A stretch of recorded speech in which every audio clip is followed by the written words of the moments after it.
quebraram. Só para vocês terem ideia, o que está orçado para investir esse ano, e o orçamento no Brasil é mais uma peça de ficção do que realidade, o que está orçado esse ano é a União Federal investir 33 centavos de cada 100 reais do PIB. 33 centavos de real por cada 100 reais do PIB é a taxa de investimento que vai sobrar da União esse ano, se ela cumprir o orçamento, que não vai cumprir. Já com um déficit cavalar, que não ficará em 159 bilhões, vai para 180 bilhões, muito provavelmente. Porque se esperar colher melancia de pé de maçã, é esperar que o PMDB e sua quadrilha vá fazer um governo de austeridade no país. Penso eu, comovidamente. Né?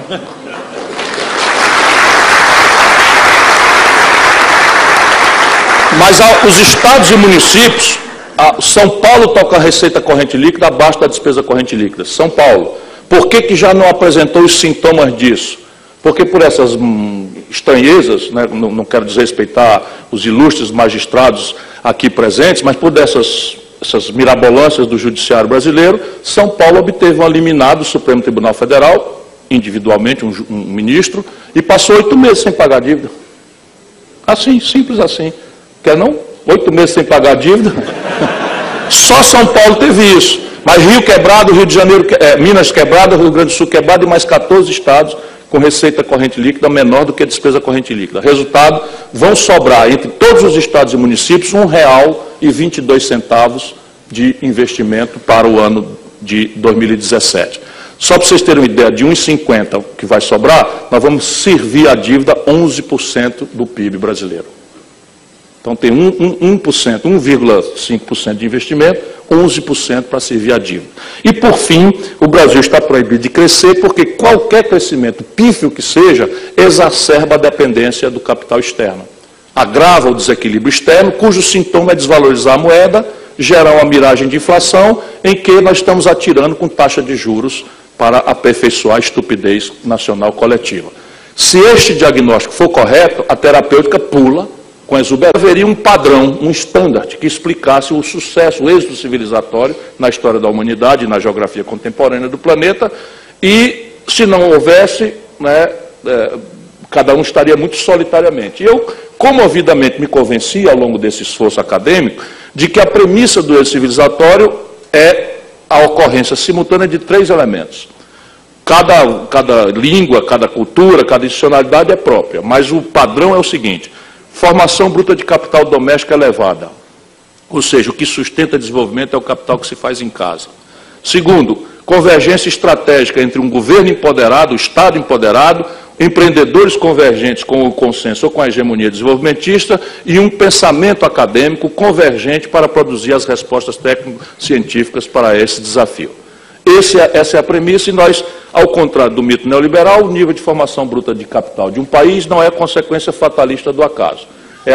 É consequência de arranjos institucionais que a política faz ou deixa de fazer. Só ela faz, bem feito ou mal feito, e tem a ver, no caso brasileiro, com um sistema tributário mais progressivo, com um sistema previdenciário de capitalização público, sob controle dos trabalhadores, ainda que já administrado por carreiras de Estado, etc., etc., são desenhos. Mas isto é a tarefa de fundo. A virada é por uma retomada do processo industrial. E aí, se aqueles 3 elementos impeditivos da virada do Brasil são verdade, nós precisamos fazer alguma coisa que consolide o passivo empresarial privado. Por exemplo, acordo de leniência já na primeira semana do próximo governo, para ensinar o povo brasileiro que quem faz pecado ou quem faz crime é gente. A empresa não faz crime nem pecado. Ninguém pode destruir, como você acabou de mencionar, uma base tecnológica, uma base técnica, uma base de equipamentos, uma estrutura, e começar a gerar passivo externo líquido em setores onde nós tínhamos protagonismo global. Agora o seu Pedro Parente contratou, por carta convite, 17 empresas estrangeiras de engenharia pesada, a pretexto canalha de moralismo, que as empresas brasileiras estão enroladas todas em escândalo e tal. Eu, que sou um chato e conheço o mundo, razoavelmente, fui pesquisar. Ora, as 17, para azar do seu Pedro Parente, todas as 17 enroladas em algum tipo de escândalo, ou mais de um nos seus respectivos países. Então, ele espanca as empresas, tudo toco, tudo propina, esse bando de vagabundo. Eu lembro aqui, esquenta a cabeça, tudo toco.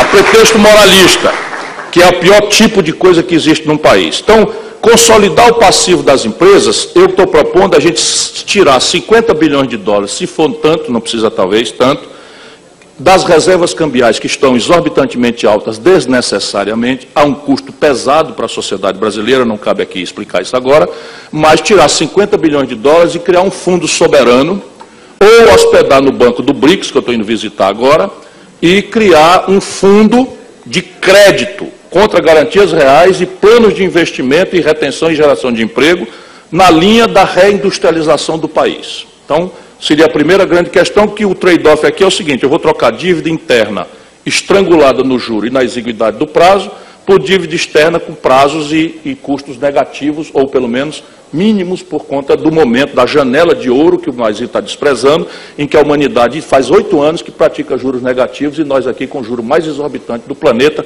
sem nenhuma explicação, a não ser transferir renda de quem produz e trabalha para os 10 mil barões do rentismo brasileiro. Segundo, entrar numa dinâmica de consertar a poupança pública. E aí você tem 1 milhão de exemplos. O Maranhão, como é que se explica que o Maranhão está sólido e São Paulo ilíquido? Como é que se explica que o Ceará tem a situação fiscal absolutamente sadia e Minas Gerais esteja ilíquida? Percebe? E aí é preciso valorizar isso.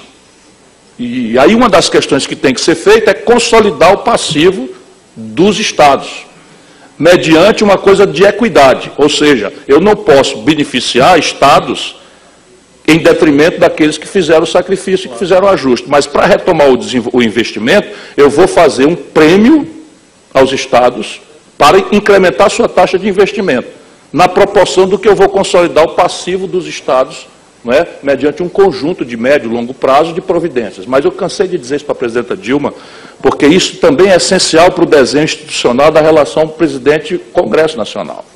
Bom, mas consertar as finanças, nós vamos ter que pôr em perspectiva algumas coisas inadiáveis. E o Flávio Dino, gênio como é, de novo matou uma charada. Quer dizer, nós chegamos ao poder, liderados pelo PT, na ilusão de que nós íamos ganhar o mercado financeiro, o Roberto, o João, o Zé Disseu chamasse o João, eu falo com o João. Eu falo com o João, digo, ô Zé Disseu, quem é esse João? Disse, o João Roberto. Disse, tu já está chamando o homem de João, rapaz? Entendeu? Chegou tudo novo rico, achando que o céu era perto e tal, não sei o quê, e deu nisso daí. Nós precisamos resolver essa questão, né, de que tipo de modelo tributário nós queremos. Só 2 países do mundo, o Brasil e a Letônia, não cobram imposto sobre lucros e dividendos. Só 2. Qual é a explicação para isso? O Brasil, o Ceará, cobra 8% de imposto sobre heranças. O Rio de Janeiro, quebrado, cobra 4%. Aqui 7,5%. Não tem milagre. Quem é que deve contribuir mais? Não é? E você faz faixas de isenção. Então você tem esses 2 movimentos. Não é? E eu advogo que você crie uma CPMF com a alíquota de 0,38 para partilhar 0,20 para a União e 0,18 com estados e municípios, vinculados à tendência declinante das suas dívidas, que é para poder ir liberando os recursos próprios dos estados para os seus investimentos e a União Nacional assumir que era a grande responsável por esse colapso financeiro por causa da taxa de juros. Enfim, um conjunto de providências concretas, práticas, para resolver a questão da elevação da poupança pública e da taxa de investimento. E, por fim, o processo de reindustrialização do país, por blocos, ao invés de eleger arbitrariamente, fisiologicamente, mediante propina, favorecimentos inexplicáveis, você tem 4 grandes blocos que saltam aos olhos, porque o dinheiro já está sendo gasto, porque o hiato tecnológico não é tão grave, salvo num dos 4, e porque você tem, vamos dizer, um mercado doméstico relevante, sob o ponto de vista global, que dá uma escala de partida bem razoável, que tem que ser complementada por uma atitude de política externa. Quais são os 4 blocos? Petróleo e gás.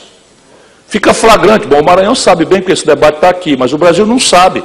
Qual é a razão do Brasil exportar petróleo bruto e não verticalizar 100% do seu refino e depois partir para a agregação de valor na petroquímica, com polímeros, novos materiais, etc., etc., por um conjunto absolutamente inovador de incubadora de empresa, de venture capital, que a gente fala em inglês, não é por pedantismo, é porque nem sequer o correspondente tem, que é esse tipo de capital que financia o jovem empreendedor, inovador, egresso da universidade, incubadora de empresa, para você ir formando uma nova burguesia nacional a partir da juventude brasileira, porque, vamos dizer, que restaura a coisa. Então, o complexo industrial da saúde, sabe quanto a União Federal vai gastar? E não se tem o dado somando o resto, privado, estados e municípios. Deve ser o triplo. Mas a União Federal, que o dado é transparente, vai pagar 17 bilhões de dólares no complexo industrial da saúde, gerando emprego na Europa, na China, e renda lá. Ou seja, o dinheiro já está sendo gasto. Tecnologicamente, 70%, 80% disso está com patente vencida. Que você cria um Instituto de Engenharia Reversa em Codó, em Imperatriz, abre os pacotes tecnológicos sem violar nenhuma lei de propriedade intelectual, cria os perfis e entra na dinâmica de incubadora de empresa, porque o financiamento está dado pela compra governamental, que será muito mais eficiente na medida em que eu não vou trazer um fármaco, uma prótese da Alemanha, para vender aqui, para aplicar em Codó, no Maranhão, vou fabricar perto. Enfim, com arranjos produtivos locais, que eles chamam clusters, etc., etc., que são vivências que eu pratiquei muito no Ceará. O terceiro complexo industrial é do agronegócio. Qual é a explicação para 40% dos custos de produção da agricultura e pecuária mais agressivamente competitiva do mundo serem importados? Tirante pequeníssimas fábricas de fertilizante da Petrobras, nós não temos nem fertilizante, nem agrotóxico, nem implementos agrícolas, nenhuma fábrica brasileira. Qual é a explicação para isso? Nós já estamos gastando dinheiro.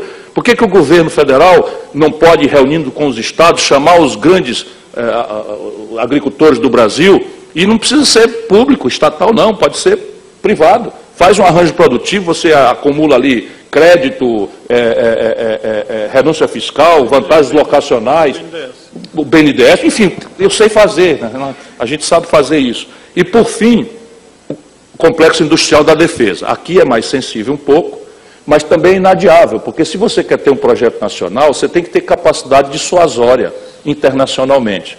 Não temos vontade de brigar com ninguém. Mas ainda anteontem eu ouvi com meus próprios ouvidos e meus olhos na televisão, o atual presidente dos Estados Unidos dizer que cogita entre suas opções para tratar o problema da Venezuela de uma opção militar. Espera aí, que história é essa? Percebe? Século XXI, bota na cabeça e tal. A gente não quer brigar com ninguém, mas a gente tem que ter capacidade dissuasória, sem o que não existe projeto nacional. Então, o complexo industrial de defesa do Brasil é patético. Nós estamos gastando bilhões de dólares, fazemos as comunicações militares por satélites estrangeiros. A mira dos nossos navios e aviões é feita pelo GPS americano. A gente ri para não chorar, não é? E isso aqui nós já estamos gastando a grana. Para bem dizer, nós abafamos um escândalo no finzinho do governo Dilma, do primeiro, porque houve uma concorrência e a China ganhou a concorrência para fornecer os uniformes do Exército Brasileiro. O rudimento tecnológico da farda, do uniforme, nós por escala e financiamento perdemos a competição. Então, evidentemente, e aí já é uma montanha de dinheiro que já estamos gastando e não é optativo não gastar. É preciso fazer, né, verticalizar. E aqui você tem que discutir, que é uma política externa, e com isso eu termino, de um alinhamento que não nos obriga a brigar com ninguém, nem sair da nossa amizade pan-americana, etc., nada. Mas o BRICS, que foi um começo que nós fizemos, e uma das razões do golpe é derrubar, tirar o Brasil disso, no BRICS estão as 3 grandes questões que o Brasil precisa, internacionalmente, para desarmar as interdições que hoje nos impediriam de processar um projeto dessa natureza. Primeiro, um regime de preferências comerciais, são 3 bilhões de consumidores nessa área, e você tem condição, se deixar, a China quer fazer do Brasil um quintal para produzir coisa básica para eles. Mas é tão essencial o Brasil para a China que há um ambiente para se discutir, né, um regime de preferências comerciais nos complexos industriais que nós vamos avançar. Transferências tecnológicas sensíveis, aí nesse bloco, na Índia, na China e na Rússia especialmente, todas as tecnologias sensíveis de propulsão nuclear, de satélite, de microeletrônica que o Brasil precisa estão disponíveis, podem ser trocadas numa relação madura. E, por fim, o financiamento rebelde a Bretton Woods, a Fundo Monetário Internacional, que é o banco do BRICS, que eu também vou visitar agora nessa visita que eles me convidaram para fazer. Enfim, com este desenho, o Brasil reverte expectativas E nós começamos a produzir aquilo que nós produzimos, né? Na década de 50, o Brasil se achou e tudo dava certo.